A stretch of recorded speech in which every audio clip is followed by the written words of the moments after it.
Vamos a empezar el tema de hoy con una oración.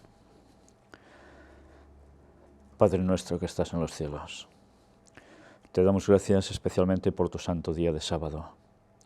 Y te damos gracias también por el sacrificio enorme de Cristo por nosotros. El tema central de todo cristiano.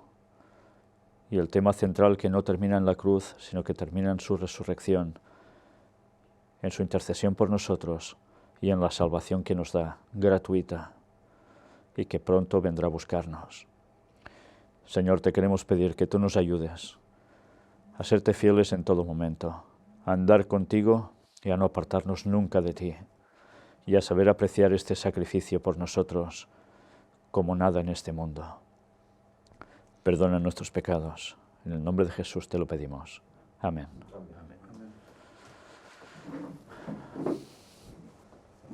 Bien, hoy vamos a tener la continuación de los judíos en el tiempo del fin. Va a ser su segunda parte.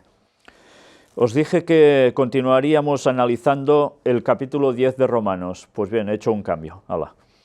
Y va a ser precisamente, no ahora un análisis del texto bíblico en sí, que ya lo hicimos del capítulo 9, sino lo que escribe Ellen White al respecto. Sabéis, es muy importante, porque cuando nosotros vamos precisamente a los comentarios de Ellen White al respecto, nos lleva justo su escrito que aparece recopilado en el Comentario Bíblico Adventista del Séptimo Día, tomo 7a, a este punto, a Juan, capítulo 1, versículos del 1 al 3. Resulta que este comentario ella también lo aplica a Romanos 9. ¿Y por qué? Muy fácil. Si recordamos Romanos 9, nos hablaba que en el fondo lo que había de importante allí era el sacrificio de Cristo, de lo cual depende la salvación absolutamente de judíos y de no judíos. Pues sabiendo esto, lo que vamos a ver hoy son esas citas que Ellen White escribe al respecto. Pero cuidado, va a haber una gran sorpresa en esos escritos. Una gran sorpresa porque hay un tema que está siendo debatido por muchas personas, que está siendo totalmente confundido, que está siendo predicado, que es motivo de libros y que está apartando al pueblo de Dios de la verdad respecto a una doctrina básica. Y lo vamos a tratar a fondo, y espero que después de eso el Señor pueda abrir los ojos y el entendimiento de muchos adventistas que por desgracia están errando y están diciendo lo que realmente no es. Y cuando hablo de adventistas, puedo hablar de adventistas que están en la denominación oficialmente aún, y de otros que ya no pertenecen a ella. Y veréis de qué va. Pero antes empecemos por el principio. Juan capítulo 1 versículos del 1 al 3 nos dice: En el principio era el Verbo, y el Verbo era con Dios, y el Verbo era Dios. Este era en el principio con Dios. Todas las cosas por Él fueron hechas, y sin Él nada de lo que ha sido hecho fue hecho. Evidentemente, esta es la parte que a los judíos más les molestaba, que Jesús pudiese ser considerado Dios, que fuese considerado el Creador. Por eso Romanos, en el capítulo 9 y antes en el 8, hace toda esa exposición sobre Cristo y cómo eso iba a definir quién sería verdaderamente judío, seguidor de la palabra tal cual, o sea, del mismo Cristo, y quién no, quién lo rechazaría. A tal punto que iba a marcar definitivamente la salvación para unos y la perdición para otros. Mirad cómo precisamente en ese contexto, en esa situación de esos tiempos en que los judíos ya rechazaron a Cristo mayoritariamente, aparece todo este texto de Juan 1, del 1 al 3, que ahora Ellen White nos va a comentar. ¿Y de qué modo? La eternidad de Cristo. Si Cristo hizo todas las cosas, existió antes que todas las cosas existieran. Las palabras que se refieren a este tema son tan concluyentes que nadie tiene por qué quedar con dudas. Cristo fue Dios esencialmente y en el máximo sentido. Estuvo con Dios desde toda la eternidad, Dios sobre todas las cosas, bendito para siempre. Mirad que no dice que desde un punto de la eternidad, sino desde toda la eternidad. Ya sabéis que algunas personas dicen que Jesús sale emanado de Dios Padre, pero eso tiene un punto en la eternidad. El lenguaje nos lo dice claramente, tal como refleja el mismo texto bíblico. La eternidad es toda, entera. Por tanto, no podemos decir eso, porque es una aberración. El Señor Jesucristo, el divino Hijo de Dios, existió desde la eternidad, una persona en sí, y sin embargo, uno con el Padre. Esto es lo que los judíos jamás hubiesen querido admitir, y así pasó. Era la gloria máxima del cielo. Era, por derecho propio, el comandante de los seres inteligentes celestiales, y recibía el homenaje de adoración de los ángeles. Con esto en nada usurpaba a Dios. Y mirad, nos cita Proverbios capítulo 8, que si queréis podéis buscar conmigo, versículos del 22 al 27. Proverbios 8 del 22 al 27, que nos dice: Jehová me poseía en el principio, ya de antiguo, antes de sus obras. Eternamente tuve el principado desde el principio, antes de la tierra, antes de los abismos fui engendrada, antes que fuesen las fuentes de las muchas aguas, antes que los montes fuesen formados, antes de los collados, ya había sido yo engendrada. No había aún hecho la tierra, ni los campos, ni el principio del polvo del mundo. Cuando formaba los cielos, allí estaba yo. Cuando trazaba el círculo sobre la faz del abismo. Cuando afirmaba los cielos arriba. Cuando afirmaba las fuentes del abismo, etcétera, etcétera. Jesús es el verbo es la palabra y a su vez es la sabiduría. Por eso hemos de tener claro que la sabiduría es ya de Dios desde un principio. Es totalmente Él, el sabio. Por tanto, nos está diciendo que Jesús es desde tiempos eternos, desde lo que nosotros no podemos llegar a concebir, desde ese punto con Dios siempre. Pero mirad qué nos va diciendo más. Hay luz y gloria en la verdad de que Cristo era uno con el Padre, antes de que se pusiera el fundamento del mundo. Él es la luz que brilla en un lugar oscuro, iluminándolo con gloria divina y original. Esta verdad, infinitamente misteriosa en sí misma, explica otras verdades misteriosas que, de otra manera, son inexplicables, mientras que esa verdad está guardada en luz inaccesible e incomprensible. Ya nos está viniendo a decir que hay cosas que no podemos terminar de captar. Si es luz inaccesible e incomprensible, evidentemente es que no podemos entenderlo todo. Y yo soy incapaz de terminar de captar estas cosas. Y no creo que sea el único. Ahí está lo que luego veremos, la gran advertencia de Ellen White al respecto. Ahora mirad cómo escribe sobre Salvador divino humano. El apóstol quiere que nuestra atención se aparte de nosotros mismos y se enfoque en el autor de nuestra salvación. Nos presenta las dos naturalezas de Cristo, la divina y la humana. Esta es la descripción de la divina, el cual, siendo en forma de Dios, no estimó el ser igual a Dios como cosa a que aferrarse. Él era el resplandor de su gloria y la imagen misma de su sustancia. Bueno, deciros que esto en los primeros años del cristianismo, cuando la Iglesia Católica se formó, fue precisamente el punto de gran discrepancia entre muchos de ellos. Si era la misma sustancia, si era otra sustancia, y bueno, tantísimo se escribió al respecto, que precisamente eso sirvió para que algunos se consideraran ya plenamente antitrinitarios. Ahora la naturaleza humana. Hecho semejante a los hombres, y estando en la condición de hombre, se humilló a sí mismo, haciéndose obediente hasta la muerte. Voluntariamente tomó la naturaleza humana. Fue un acto suyo y por su propio consentimiento. Revistió su divinidad con humanidad. Mirad, dice revistió. Él había sido siempre como Dios, pero no apareció como Dios. Veló las manifestaciones de la deidad que habían producido el homenaje y originado la admiración del universo de Dios. Mirad que ella utiliza deidad o divinidad a veces, no utiliza nunca la palabra Trinidad, porque evidentemente supongo que ella ya sabía la connotación que eso llegaba a tener en esos tiempos, porque muchos pioneros adventistas también venían, bastantes de ellos, de un movimiento antitrinitario.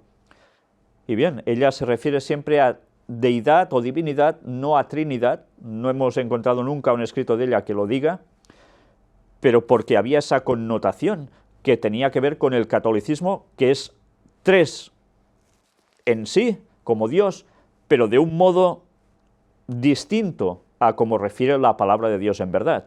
Eso muchas personas no lo saben. Algún día intentaremos tratar también de ese tema a fondo, si Dios quiere. Veló las manifestaciones de la deidad que habían producido el homenaje y originado la admiración del universo de Dios. Fue Dios mientras estuvo en la tierra, pero se despojó de la forma de Dios y en su lugar tomó la forma y la figura de un hombre. Anduvo en la tierra como un hombre. Por causa de nosotros se hizo pobre, para que por su pobreza pudiéramos ser enriquecidos. Puso a un lado su gloria y su majestad. Era Dios, pero por un tiempo se despojó de las glorias de la forma de Dios. Aunque anduvo como pobre entre los hombres, repartiendo sus bendiciones por donde quiera que iba, a su orden legiones de ángeles habrían rodeado a su Redentor y le hubieran rendido homenaje. Pero anduvo por la tierra sin ser reconocido, sin ser confesado por sus criaturas, salvo pocas excepciones. La atmósfera estaba contaminada con pecados y maldiciones en lugar de himnos de alabanza. La parte de Cristo fue pobreza y humillación. Mientras iba de un lado a otro cumpliendo su misión de misericordia para aliviar a los enfermos, para reanimar a los deprimidos, apenas si una voz solitaria lo llamó bendito, y los más encumbrados de la nación lo pasaron por alto con desprecio.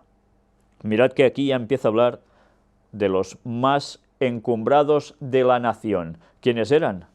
No se está haciendo referencia solo a los romanos que podían dominarlos, sino está haciendo referencia a los líderes religiosos de la nación de Israel que iban a ponerse totalmente con desprecio hacia Cristo. Esto contrasta con las riquezas de gloria, con el caudal de alabanza que fluye de lenguas inmortales, con los millones de preciosas voces del universo de Dios en himnos de adoración. Eso es lo que Cristo dejó en el cielo, para pasar a todo lo contrario en la tierra. Pero Cristo se humilló a sí mismo y tomó sobre sí la mortalidad. Como miembro de la familia humana era mortal, pero como Dios era la fuente de vida para el mundo. En su persona divina podría haber resistido siempre los ataques de la muerte y haberse negado a ponerse bajo el dominio de ella. Sin embargo, voluntariamente entregó su vida para poder dar vida y sacar a la luz la inmortalidad. Llevó los pecados del mundo y sufrió el castigo que se acumuló como una montaña sobre su alma divina. Entregó su vida como sacrificio para que el hombre no muriera eternamente. No murió porque estuviese obligado a morir, sino por su propio libre albedrío. Esto era humildad. Todo el tesoro del cielo fue derramado en una dádiva para salvar al hombre caído. Cristo reunió en su naturaleza humana todas las energías vitalizantes que los seres humanos necesitan y deben recibir. Admirable combinación de hombre y Dios. Cristo podría haber ayudado a su naturaleza humana para que resistiera las incursiones de la enfermedad, derramando en su naturaleza humana vitalidad y perdurable vigor de su naturaleza divina. Pero se rebajó hasta el nivel de la naturaleza humana. Lo hizo para que se pudieran cumplir las Escrituras, y el Hijo de Dios se amoldó a ese plan, aunque conocía todos los pasos que había en su humillación, los cuales debía descender para expiar los pecados de un mundo que, condenado, gemía. ¡Qué humildad fue esta! Maravilló a los ángeles. La lengua humana nunca podrá describirla, la imaginación no puede comprenderla. El Verbo eterno consintió en hacerse carne. Dios se hizo hombre, fue una humildad maravillosa. Pero aún descendió más. El hombre Jesús debía humillarse como un hombre que soporta insultos, reproches, vergonzosas acusaciones y ultrajes. Parecía no haber lugar para él en su propio territorio. Tuvo que huir de un lugar a otro para salvar su vida. Fue traicionado por uno de sus discípulos. Fue negado por uno de sus más celosos seguidores. Se mofaron de él. Fue coronado con una corona de espinas. Fue azotado. Fue obligado a llevar la carga de la cruz. No era insensible a este desprecio y a esta ignominia. Se sometió, pero, ¡ay!, sintió la amargura como ningún otro ser podría sentirla. Era puro, santo, incontaminado, y sin embargo fue procesado criminalmente como un delincuente. El adorable Redentor descendió desde la más elevada exaltación. Paso a paso se humilló hasta la muerte. Pero ¿qué muerte? Era la más vergonzosa, la más cruel, la muerte en la cruz como un malhechor. No murió como un héroe ante los ojos del mundo, lleno de honores, como los que mueren en la batalla. Murió como un criminal condenado, suspendido entre los cielos y la tierra. Murió tras una lenta agonía de vergüenza, expuesto a los vituperios y afrentas de una multitud relajada, envilecida y cargada de crímenes. Mirad cómo murió, suspendido entre los cielos y la tierra. Una vez más, hasta su muerte, en ese objeto que era la cruz, estaba indicando su conexión, que gracias a su muerte uniría el cielo con la tierra, como si fuera un pararrayos. Pues así fue la muerte de Cristo. En él, el rayo de la ira divina, simbólicamente hablando, descendió para mitigar ese rayo de muerte que caería sobre todos los pecadores. Hasta la muerte de Cristo fue importante que fuera en una cruz, para darnos un simbolismo. Todos los que me ven me escarnecen, estiran la boca, menean la cabeza. Salmos 22:7. Estiran la boca. ¿Cómo se estira una boca? Se abre así hacia los lados, ¿y qué se suele hacer? ¿No? Sí, burla, claro, es un escarnio. Y menean la cabeza, quieren decir, ¿cuántas veces vemos ese tipo de expresión? Sobre todo los que somos latinos, ¿no?, que tenemos esa misma forma de hacer. Pues en definitiva, este Salmo 22:7 hacía referencia a lo que harían con Jesús. Mirad una vez más cómo hay profecías en el Antiguo Testamento que estaban indicando todo lo que le harían a Jesús. Y que por desgracia, los judíos que no aceptaron a Cristo aún no saben cómo encajarlas. Porque resulta que al único que le pasó esto, queriendo ser Dios, pretendidamente ante el mundo, fue a Cristo, tal cual. Por eso hay una serie de textos que el judaísmo aún desprecia. Fue contado entre los transgresores, expiró en medio de burlas y renegaron de él sus parientes según la carne. Su madre contempló su humillación y se vio forzado a ver la espada que atravesaba el corazón de ella. Soportó la cruz menospreciando la vergüenza, pero lo tuvo en poco, pues pensaba en los resultados que buscaba, no solo en favor de los habitantes de este pequeño mundo, sino de todo el universo, de cada mundo que Dios había creado. A veces pensamos que toda la situación es por lo que hay aquí. No. De ahí dependía la situación de estabilidad eterna para todo el universo. Porque hasta esos momentos, aún en el cielo, en el inmenso universo, los habitantes de otros mundos creados por Dios no sabían realmente qué es lo que estaba pasando con Satanás, con el mal, con el pecado. Y tuvieron que ver ese momento de Jesús crucificado, su propio creador, para darse cuenta de la maldad satánica, hasta qué punto podía llegar en extremo. Lo que demostraba que la ley de Dios es vigente en todas partes. Si no, Cristo no habría muerto. Como transgresor de la ley, pero él no la transgredió. Por eso cargó con nuestros pecados. Cristo tenía que morir como sustituto del hombre.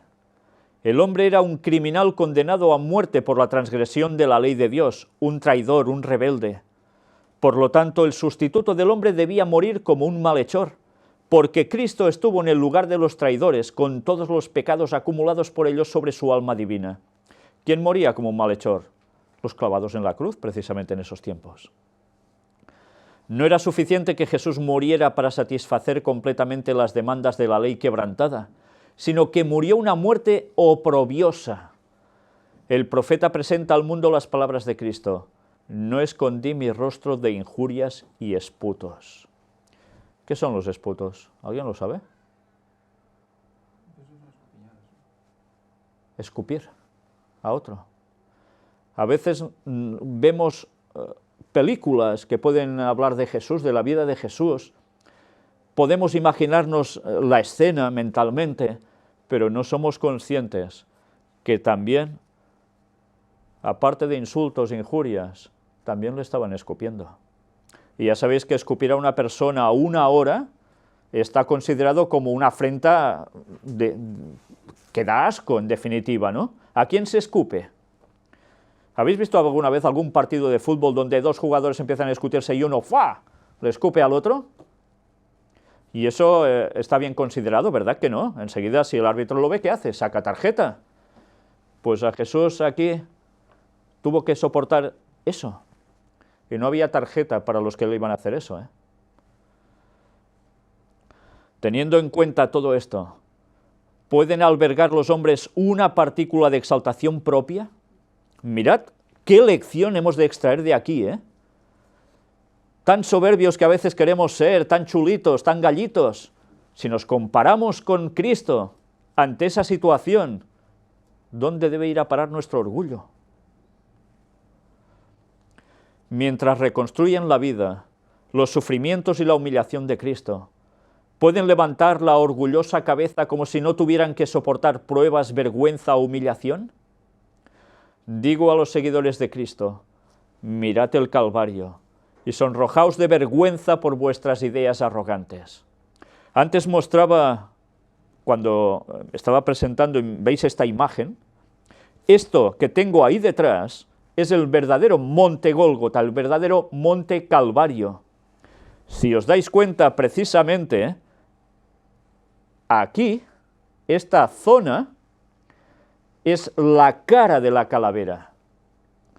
Y allí es donde Ron Wyatt estuvo buscando precisamente, justo por ahí debajo, el Arca de la Alianza, porque en ese lugar se crucificó a Cristo. No donde dice la Iglesia Católica, en ese lugar. Y nosotros deberíamos mirar ese lugar, que ahora está vallado, hay una estación de autobuses ahí al lado, que pasa desapercibido por muchísima gente, y ese es el lugar que nosotros deberíamos tener en mente, el lugar donde Cristo murió por todos nosotros. Hasta en eso Satanás ha procurado que nuestra mirada estuviese en otro lugar físicamente.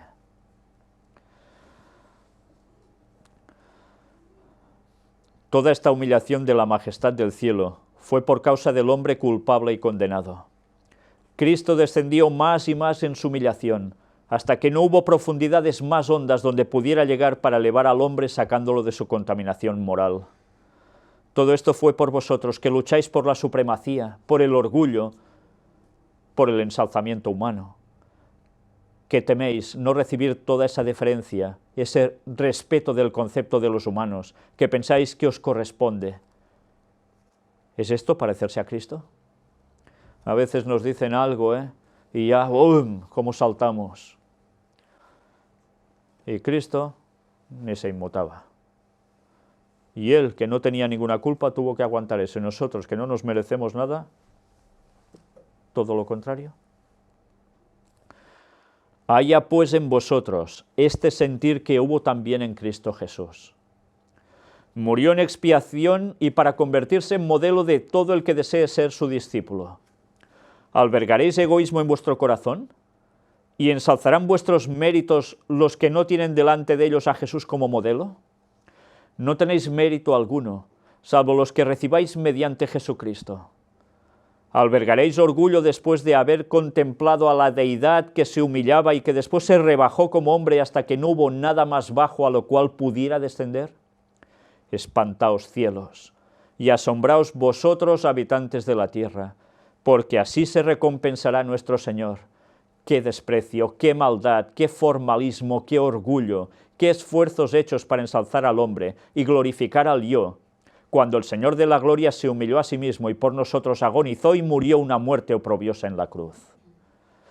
¿Sabéis? Como dice Elena White en otros lugares, si meditásemos más en esa muerte de Cristo, nos dejaríamos de muchas tonterías, nos alejaríamos más del pecado y nos daríamos cuenta de cuál es nuestra miserable condición y apreciaríamos ese sacrificio por nosotros como nada.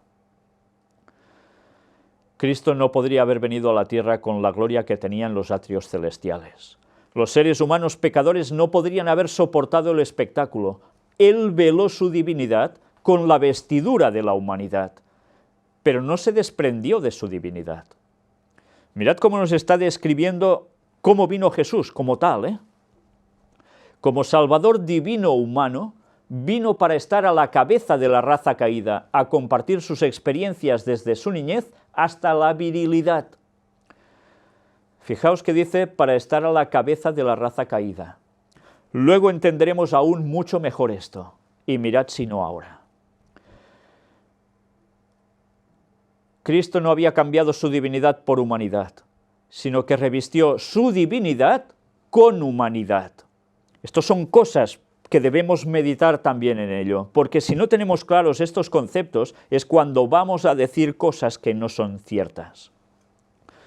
Sed cuidadosos, sumamente cuidadosos, en la forma en que os ocupáis de la naturaleza de Cristo.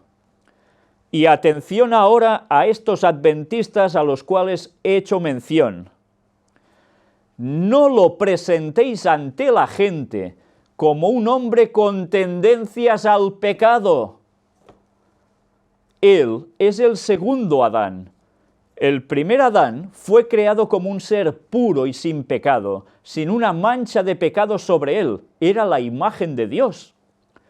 Podía caer y cayó por la transgresión. Por causa del pecado, su posteridad nació con tendencias inherentes a la desobediencia. Pero Jesucristo era el unigénito Hijo de Dios. Tomó sobre sí la naturaleza humana y fue tentado en todo sentido como es tentada la naturaleza humana. Podría haber pecado, podría haber caído, pero en ningún momento hubo en él tendencia alguna al mal. Fue asediado por las tentaciones en el desierto como lo fue Adán por las tentaciones en el Edén.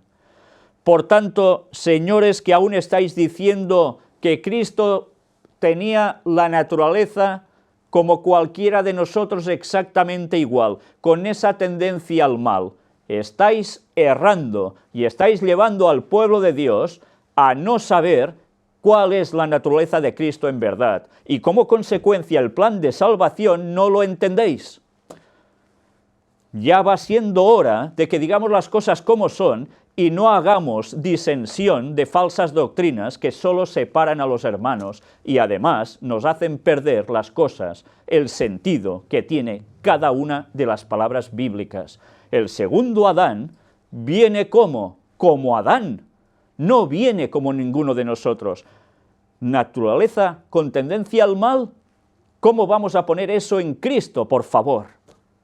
Ya va siendo hora que digamos las cosas como son y dejemos de mentir al pueblo, porque eso es mentir.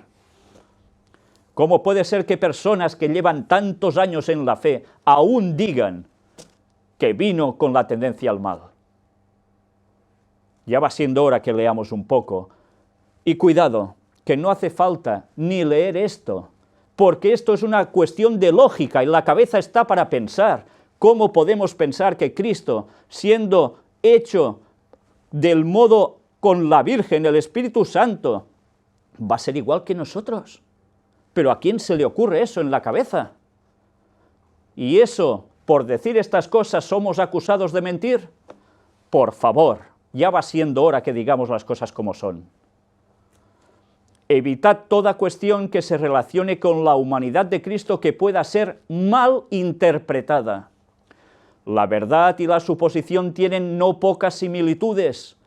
Al tratar de la humanidad de Cristo necesitáis ser sumamente cuidadosos en cada afirmación, para que vuestras palabras no sean interpretadas, haciéndoles decir más de lo que dicen, y así perdáis o oscurezcáis la clara percepción de la humanidad de Cristo combinada con su divinidad.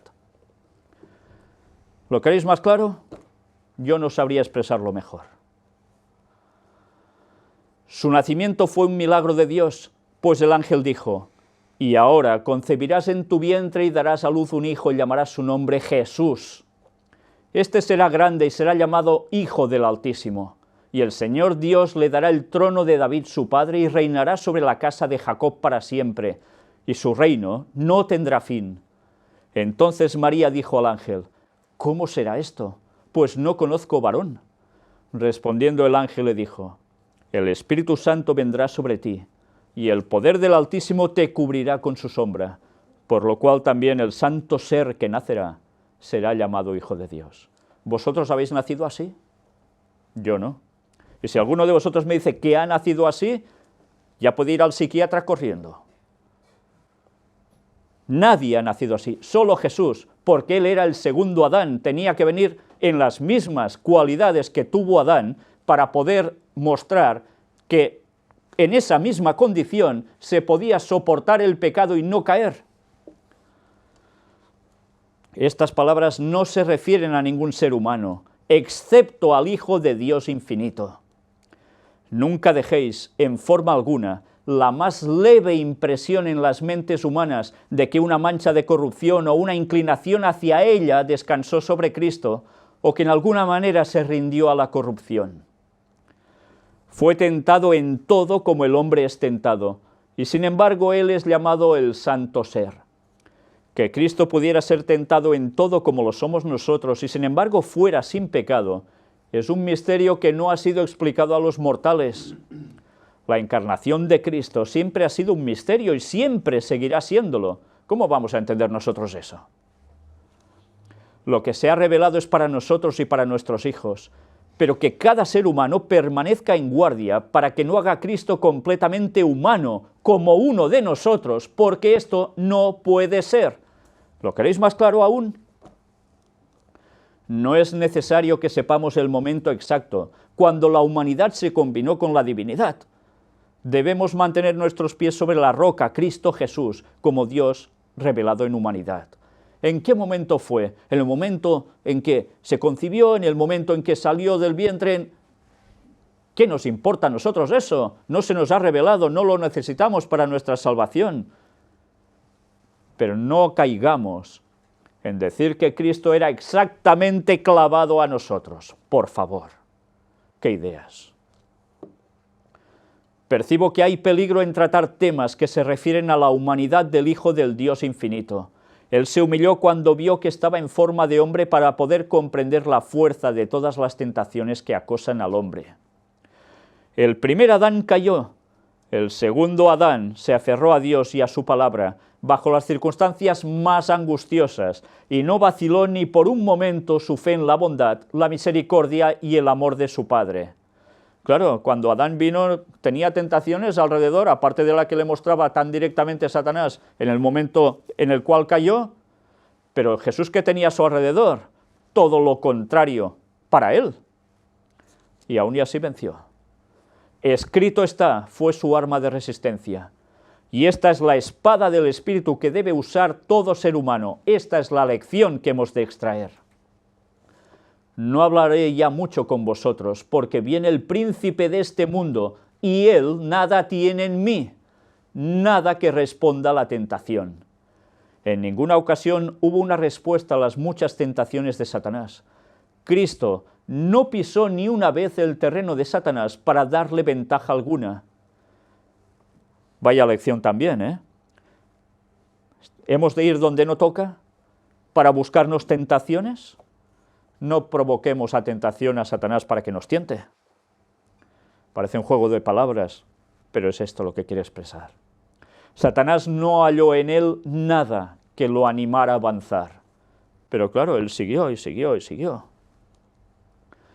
Pero aunque la gloria divina de Cristo estuvo por un tiempo velada y eclipsada porque Él asumió la naturaleza humana, sin embargo no cesó de ser Dios cuando se hizo hombre. Lo humano no tomó el lugar de lo divino, ni lo divino de lo humano. Este es el misterio de la piedad.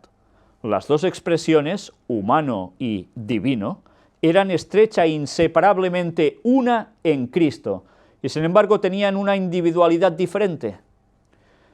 ¿Nosotros hemos nacido así? ¿Podemos sacar nuestra naturaleza divina para hacer un algo especial? ¿Vamos a refulgir de repente? ¿Cómo podemos compararnos y decir que era exactamente igual? Por favor. Aunque Cristo se humilló a sí mismo para hacerse hombre, la deidad aún le pertenecía. Su deidad no podía perderse mientras permaneciera fiel y constante en su lealtad.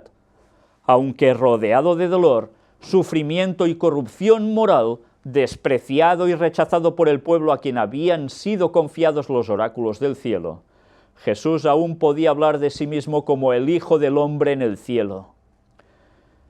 Así hablaba de él mismo, como Hijo del Hombre en el cielo. Estuvo listo para tomar una vez más su gloria divina cuando terminó su obra en la tierra. Hubo ocasiones cuando Jesús, estando en carne humana, se manifestó como el Hijo de Dios. La divinidad fulguró a través de la humanidad y fue vista por los sacerdotes y magistrados que se burlaban. ¿Fue reconocida? Algunos reconocieron que él era el Cristo, pero la mayor parte de aquellos que en esas ocasiones fueron obligados a ver que era el Hijo de Dios, se negaron a recibirlo. Su ceguera correspondió con su firme resolución de no dejarse convencer. Ni viendo eso que nosotros diríamos es un milagro, es impresionante, alguien que refulge, sale una divinidad de él. ¿Qué hicieron la gente cuando le sucede a este episodio a él, en concreto en el templo, que empieza a tirar por tierra las mesas de los cambistas? Todos salen corriendo, porque ven que es algo más que un hombre, surge su divinidad. Anda, que a nosotros nos pasa eso, ¿verdad? Cada día, vamos. Cuando fulguraba la gloria interna de Cristo, era demasiado intensa para que su humanidad pura y perfecta la ocultara enteramente. Los escribas y los fariseos no reconocían con sus palabras a Cristo, pero su odio y enemistad quedaban frustrados cuando resplandecía la majestad de Jesús. La verdad, oscurecida como estaba por un velo de humillación, hablaba a cada corazón con inconfundible evidencia. Esto produjo las palabras de Cristo: «Vosotros sabéis quién soy». Su refulgente gloria persuadió a los hombres y a los demonios a confesar: verdaderamente este era Hijo de Dios. Así se reveló Dios, así fue glorificado Cristo. Cristo dejó su lugar en las cortes celestiales y vino a esta tierra a vivir la vida de los seres humanos. Hizo este sacrificio para mostrar que es falsa la acusación de Satanás contra Dios. Esto es, que es posible que el hombre obedezca las leyes del reino de Dios. Cristo, siendo igual con el Padre, honrado y adorado por los ángeles, se humilló por nosotros y vino a esta tierra, a vivir una vida de humildad y pobreza. Vino a ser un varón de dolores, experimentado en quebranto. Sin embargo, el sello de la divinidad estaba sobre su humanidad. Vino como un maestro divino, para elevar a los seres humanos, para aumentar su eficiencia física, mental y espiritual. A veces sí hemos de aprender cosas. Nos centramos en, sí, mucho espiritual, pero dejamos de lado la parte física y la parte mental. Pues, ¿qué ocurre en consecuencia? Deficiencias. ¿Somos física, mental y espiritualmente en el camino de Cristo? Es lo que debemos intentar, debemos trabajar para ello.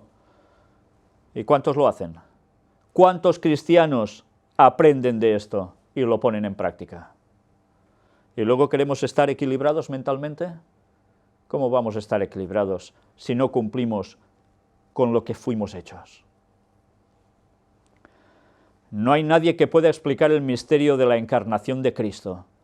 Con todo sabemos que vino a esta tierra y vivió como un hombre entre los hombres. El hombre Cristo Jesús no era el Señor Dios Todopoderoso, sin embargo Cristo y el Padre son uno. La deidad no desapareció bajo la angustiosa tortura del Calvario. Sin embargo, no es menos cierto que de tal manera amó Dios al mundo, que ha dado a su Hijo unigénito, para que todo aquel que en él cree no se pierda, mas tenga vida eterna. Este es el famoso versículo que condensa toda la Biblia en un solo texto. Satanás procuró evitar, en todas las formas posibles, que Jesús se desarrollara dentro de una niñez perfecta, una edad viril intachable, un santo ministerio y un sacrificio inmaculado, pero fue derrotado. ¿Por qué quería una niñez imperfecta Satanás por él? Porque no tenía tendencia al mal y le tuvo que complicar la vida tanto como pudo para ver si pecaba. ¿Y cuántos niños ya nacen con esa tendencia al mal? Todos. Todos. No hay un niño que patalee, no hay un niño que tenga rabietas, no hay un niño que diga, este juguete es mío y el mío no te lo doy para nada a ti. Y esto pasa con 2 años. ¿Cómo podemos decir aún que Cristo era exactamente igual que nosotros? Una cosa es semejante y la otra es igual. Buscad los términos, por favor, porque estáis llevando al pueblo de Dios a la perdición. Un error doctrinal lleva a otro, es una cadena sucesiva, y al final uno ya no sabe ni qué cree realmente en la palabra de Dios.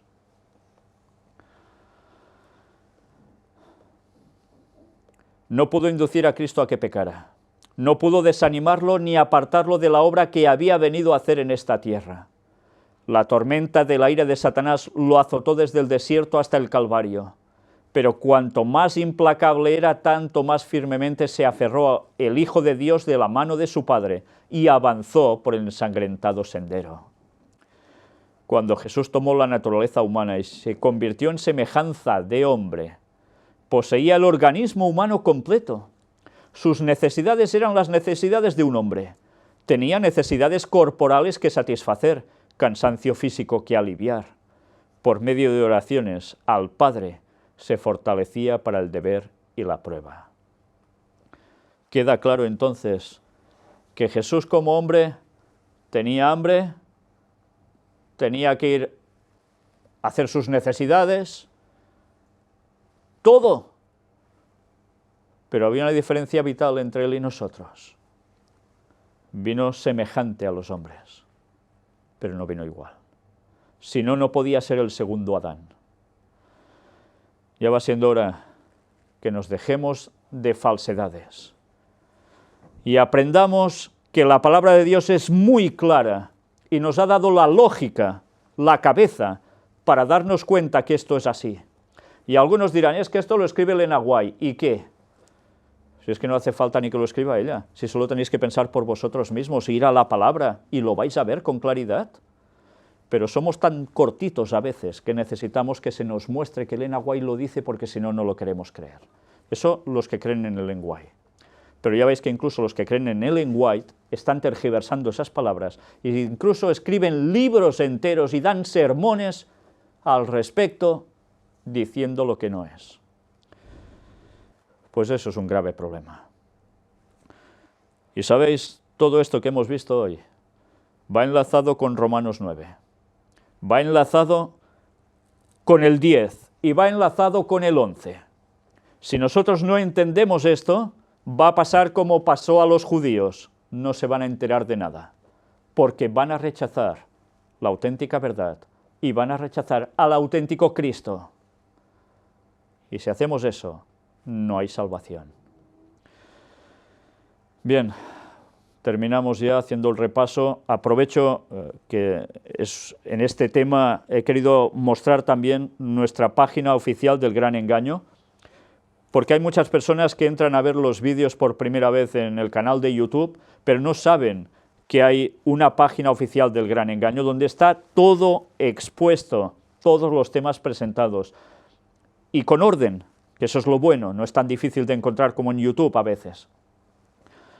Y no solo esto, sino que hay todos estos apartados que veis aquí que podéis clicar encima y os lleva directamente a lo que podéis encontrar allí.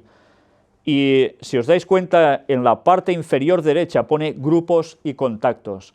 Pues aquí tenéis las personas que hasta ahora se han ofrecido ya para ser la persona de contacto en estos lugares. Esto en España. Y aún hay más, seguro, y habrá más, pero estos ya son fuera de España. Y cada vez se está añadiendo más gente. Personas que están exactamente en el mismo mensaje, en el mismo sentir. ¿Cuántas personas nos dicen, no nos podemos reunir con nadie, estamos solos? Y quizás no saben que cerca de ellos puede haber alguien que también esté siguiendo lo mismo. Y puedan congregarse los sábados, y puedan estudiar la palabra de Dios a fondo. Pues para eso ponemos todo este listado, porque debemos ser todos de un mismo sentir, estemos aquí, o estemos en Rusia, o estemos en África, no importa, en cualquier parte del mundo, el cristiano debe ser cristiano. Y da igual si es de descendencia judía como si es de descendencia no sé qué. Para Dios lo importante es aceptar la promesa y el sacrificio de Cristo por nosotros. Y con eso sí que eso es un verdadero judío. Pues bien, nosotros vamos a terminar por hoy el tema aquí. El próximo día va a haber la continuación, el análisis ya directamente sobre el capítulo 10 de Romanos. Y vamos a añadir también una breve cita de lenguaje al respecto. Creo que vale la pena que vayamos entrando en detalles, porque nos va a dar una gran vislumbre de lo que va a suceder en breve tiempo en la tierra y que va a marcar definitivamente el retorno de Cristo. Y muchas gentes aún no lo saben, y muchas gentes aún confunden eso. Vamos a terminar con una oración.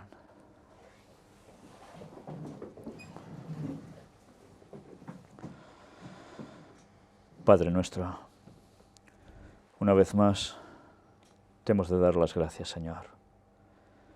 Gracias por esa muerte en el Calvario, de tu Hijo por nosotros. Nosotros que no nos merecemos nada y tú nos lo das todo. Él dejó todo lo que había en el cielo, siendo el Rey de Reyes, y pasó a ser el más humilde entre los hombres. Nos enseñó cómo vivir, qué creer, qué debemos hacer en todo momento, cómo debemos pensar incluso. Y nos dio también un mensaje, un legado, dar el mensaje, el Evangelio, las buenas nuevas a todo el mundo, sin excepción, sean de donde sean, no importa su origen, ni su raza, ni color, ni nada, Señor. Ayúdanos a no discriminar a nadie, porque en el cielo todos vamos a estar unidos contigo, y eso es lo que queremos ya aquí en la tierra. Perdónanos, Señor, todo lo que hacemos mal. Ayúdanos a cambiar, y danos siempre la verdad pura, Señor. Ayúdanos a no errar a nivel doctrinal, y ayúdanos, Señor, a defender tu palabra, a mostrarla tal cual es, para que muchas más personas se den cuenta y te acepten, Señor, por siempre. Perdona nuestros pecados, por favor. Humíllanos tú, Señor. Nada bueno hay en nosotros. Lo que hay bueno lo pones tú. Si el Espíritu Santo no actuara en nosotros, ni eso tendríamos. Transfórmanos, Señor, y si es tu voluntad, ayúdanos a perfeccionarnos para llegar a ser de los 144.000. Y si no, que vayamos al descanso, pero después, en el día de la resurrección, en tu retorno, podamos irnos contigo. En el nombre de Jesús te lo pedimos. Amén.